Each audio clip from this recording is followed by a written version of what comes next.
The self-storage industry is comprised of a wide variety of different properties. Understanding the classifications of these properties is helpful when looking to invest in the self-storage industry. Many experts will grade a potential project's competitors by weighing factors such as appearance, accessibility, visibility, security features, and whether there is on-site management. A property's classification can change with renovations and upgrades or neglect. It is important before examining the class of a storage facility that the generation of the facility is understood first.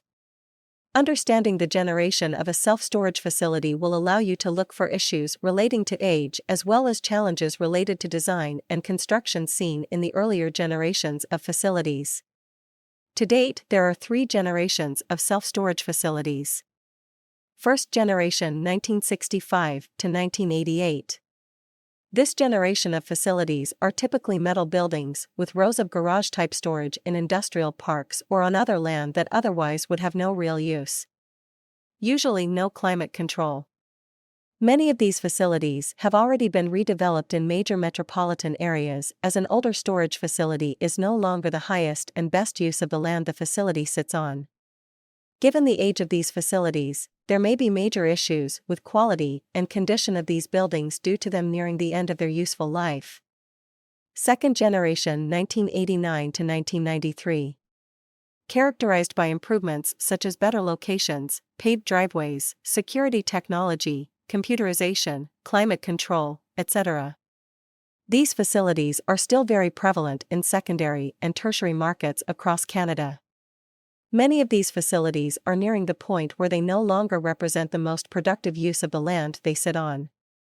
Many of these facilities are still in good condition and have many years of usable life remaining if properly maintained. Third generation 1993 to present. These facilities are typically state-of-the-art facilities in prime locations with high drive-by traffic counts, excellent visibility, signage, temperature or humidity control. Some of these newer facilities are designed to resemble upscale hotels or office buildings. Third-generation facilities have started to offer ancillary services such as wine storage and other upscale amenities such as Wi-Fi and business service centers as well as co-working spaces. It should be noted that in smaller markets, a facility could be built in this time frame but classified in a lower class, missing some of the higher-end features seen in large market areas. Once the generation of storage facility is understood, the properties can be sorted into different classes. Class A properties, properties featuring above-average design and construction quality. They generally command the highest rental rates and have a superior location in terms of desirability or accessibility. These facilities are typically multi-story, high security, and climate-controlled. These facilities are typically found in major metropolitan centers. Given the cost of land and construction in major cities, Class A properties are all that are now being developed in major cities due to their ability to generate higher incomes that will support higher land values. Class B properties, properties with adequate design and construction quality, which may not be reflective of current standards and preferences. These typically command average rental rates and are generally well maintained and desirable to most tenants. Typically, Class B facilities will be single-story and mostly drive-up in nature. Some Class B properties have climate control while others do not.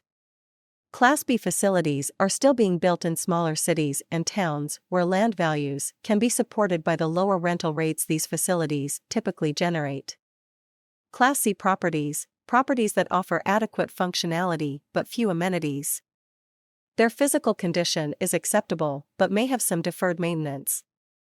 They generally command below-average rental rates and are usually in less desirable locations. Most Class C facilities are first-generation facilities and can become targets for redevelopment due to the lower revenue they produce. Given the age and location of these facilities, they are typically not paved and sometimes lack fencing and security gates. Class C properties are no longer developed in Canada as they are not the most productive use of development land.